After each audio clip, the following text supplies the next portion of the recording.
Ni msimu wa kiangazi kama unavyoiona miti, ni muda ambapo miti yote inaanza kukauka, jua linaanza kuwa kubwa, upepo ni mkali, vumbi ni kubwa.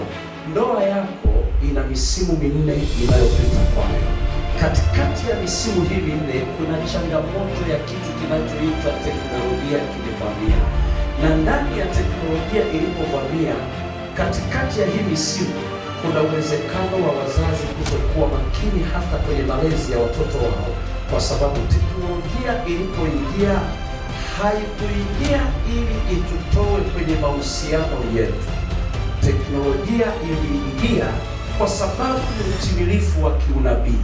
Danieli anapoeleza kwenye Danieli sura ya 12 aya ya 4, Danieli sura ya 12 anasema, ewe Danieli, uyafunge mambo haya, maana bado kwa wakati wake.